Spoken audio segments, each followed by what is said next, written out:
বাংলাদেশ সরকারকে বলবো, চোখে চোখ রেখে কথা বলেন। বাংলাদেশ এক নতুন সীমান্ত প্রহরী জাতি আকারে আবির্ভূত হয়েছে। নত জানু পররাষ্ট্রনীতির কোনো প্রয়োজন আর পড়বে না।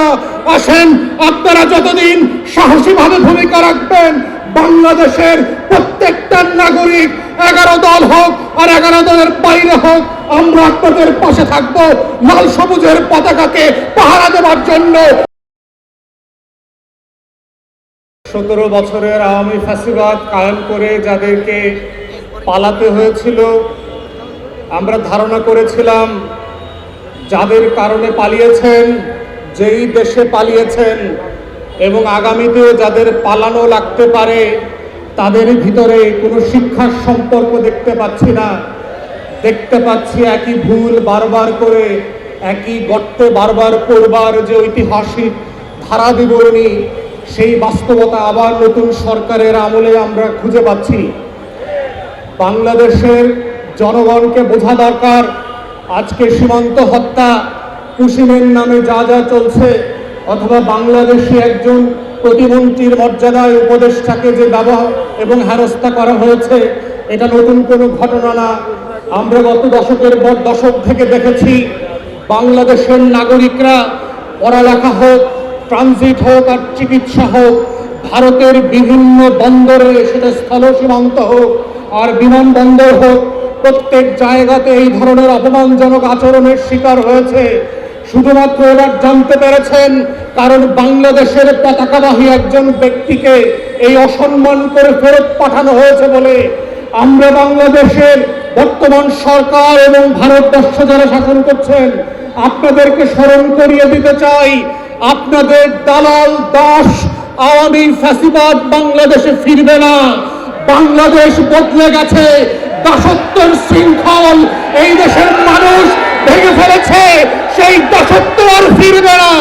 যারা প্রকাশ্যে বাস করছেন, আগামী দিনে আমাদের দেশের পতাকাকে অপমান করে কুশিনের চেষ্টা করে হাজার হাজার ভারতীয় নাগরিককে অনুপ্রবেশকারী বানিয়ে রাত 2টার সময় বিভিন্ন লোকেশনে ফেরত পাঠাচ্ছেন, মনে রাখবেন বাংলাদেশ আওয়ামী ফ্যাসিবাদের সেই কুশিনার মেনে নেবে না।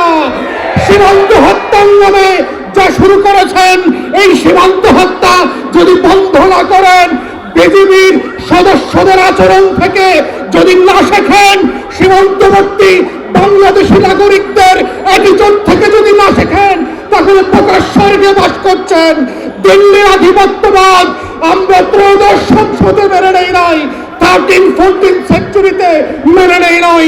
বাংলার শাসকদের, দিল্লির শাসকদের পরাজিত করবার ইতিহাস আছে।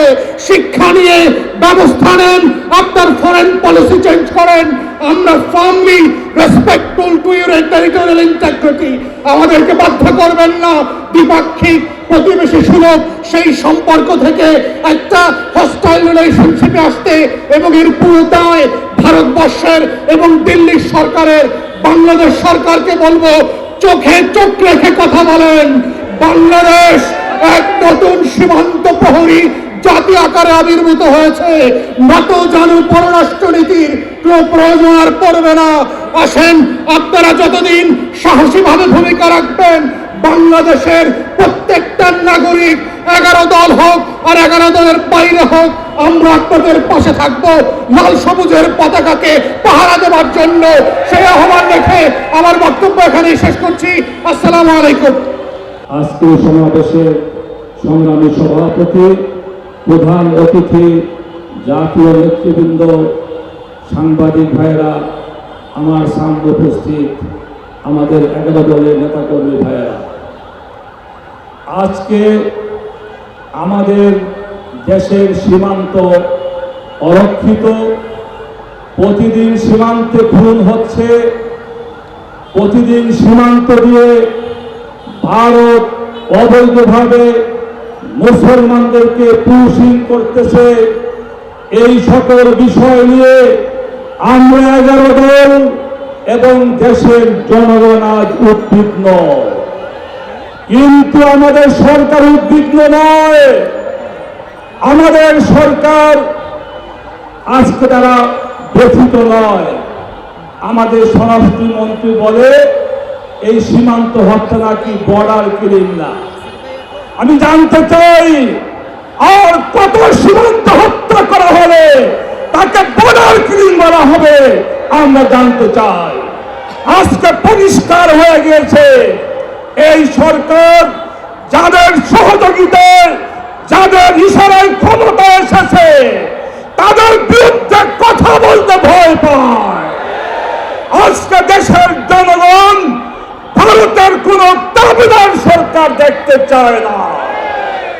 আজকে আমি এই সমাবেশ থেকে আমার বিজেপির সদস্যদেরকে এবং সীমান্ত এলাকার জনগণকে ধন্যবাদ জানাই, যারা রাত্র জেগে আমার সীমান্ত পাহারা দিতেছে এবং ভারতের অবৈধ পুশিনকে ঠেকিয়ে দিচ্ছে।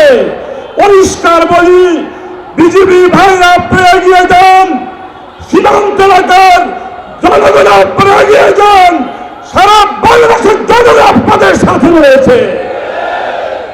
সর্বশেষ কথা হলো, গতকালকে দেখলাম সংসদে বিএনপির একজন এমপি, একজন মুরব্বী, দাড়ি টুপিওয়ালা মানুষ, তাকে আমি সম্মান করি, যেই বিএনপি জাতীয়তাবাদে ও ধর্মীয় মূল্যবোধে বিশ্বাসী দল, যারা মদিনার ইসলাম কায়েম করতে চেয়েছে, গতকালকে জাতীয় সংসদে এই বিএনপির এমপি মনিরুল হক চৌধুরী সবার সামনে ইসলামের একটি গুরুত্বপূর্ণ বিধান পর্দাকে কটাক্ষ করেছে।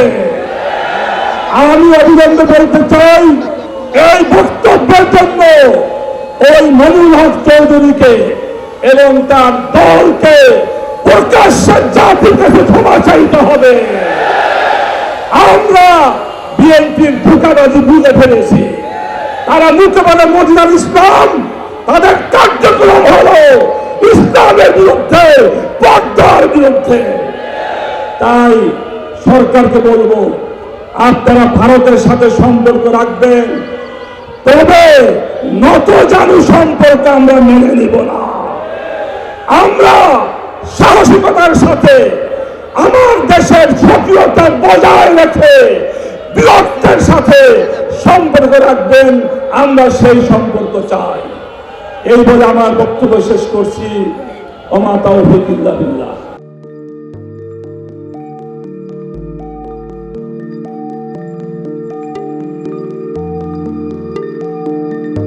পহেলা জানুয়ারি 2026 ইউটিউব জার্নালিজমের অগ্রদূত changeTV.press সংগ্রাম মুখর 7 বছর পেরিয়ে পা রাখলো গৌরবান্বিত 8 বছরে। এই আনন্দ প্রহরে সবাইকে নিরন্তর শুভেচ্ছা। আমি নিজেকে ধন্যবাদ মনে করি, আমি সৌভাগ্যবান। চেঞ্জ টিভির পক্ষ থেকে আমার সাক্ষাৎকার নেওয়ার জন্য তারা আসছেন এবং চেঞ্জ টিভি দীর্ঘ 8 বছর ধরে এই কাজগুলি করছে।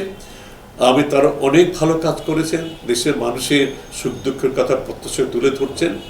আমার আশা থাকবে চেঞ্জ টিভি সামনের দিকে উত্তরোত্তর আরো সমৃদ্ধ হবে। একটাই শুধু আমাদেরকে উপদেশ দিতে চায় তাদের কাছে, সেটা হচ্ছে সত্য কথাটা মানুষের সামনে তুলে ধরা, মানুষের ভিতরে কি চায় তাদেরটা তুলে ধরা, মানুষের প্রত্যাশা তুলে ধরা এবং মানুষের মধ্যে এই যে দেশাত্মবোধটা এবং সত্যবাদীটা, এটা জাগরণ করে চেঞ্জ টিভির সামনের দিকে এগিয়ে যাবে। এবং যারা দেশের কথা চিন্তা করে এবং দলমত নির্বিশেষে যে লোকগুলো আছে, তারা দেশের কথা চিন্তা করে, দেশের উন্নয়নের কথা চিন্তা করে, কোনো পক্ষপাতিত্ব করে না, তাদের বক্তব্য দেশের মানুষের তুলে ধরা, এই কাজগুলি সামনে এগিয়ে নিয়ে যাবে, এটা আমাদের প্রত্যাশা। অনেক ধন্যবাদ আপনাদেরকে, দেশবাসীকে, দেশবাসী পক্ষে সবাইকে আমি ধন্যবাদ জানাচ্ছি। changeTV.press এক ফোঁটা হলুদ নেই। আমরা শুধু আপনাদের কাছে একটাই আবেদন করব, মিথ্যার পিছনে দৌড়বেন না, সত্যকে ধারণ করেন, সত্যকে জনগণের কাছে তুলে ধরেন। সেটা যতই কঠিন হোক না কেন পিছপা হবেন না, ভয়ের কোনো কারণ নাই। আল্লাহর সাথে থাকেন, আল্লাহ আপনাকে সাহায্য করবে। কোনো মানুষের কাছ থেকে কোনো সাহায্য কামনা করবেন না। ধন্যবাদ। changeTV.press এক ফোঁটা হলুদ নেই। হ্যাঁ, চেঞ্জ টিভি আমি বিশেষ কারণে দেখি, সুযোগ পেলে, বিশেষ করে তোমার অনুষ্ঠানটা যখন হয় আগে পরে আমি দেখে থাকি। ভালো লাগে, উপস্থাপনা ভালো, মোটামুটি সব কিছু ভালো। আমি তাদের শুভকামনা করি এবং চেঞ্জ টিভি আমি আশা করি সবসময় নিরপেক্ষ, যেহেতু এই চেঞ্জ টিভিটা সংবাদ প্রচারের একটা মাধ্যম, সুতরাং সঠিক সংবাদটাই চেঞ্জ টিভি প্রচার করবে, এটাই আমার কামনা থাকবে তাদের কাছে। সেই সঙ্গে আমার শুভেচ্ছা থাকবে। changetv.press এক ফোঁটা হলুদ নেই। সুপ্রিয় দর্শক, এই চেঞ্জ টিভি বিগত 7 বছর ধরে খুবই গুরুত্বপূর্ণ ভূমিকা পালন করছে আমিরুল মোমিনিন মানিক। উনি তো এখন বাংলাদেশে একজন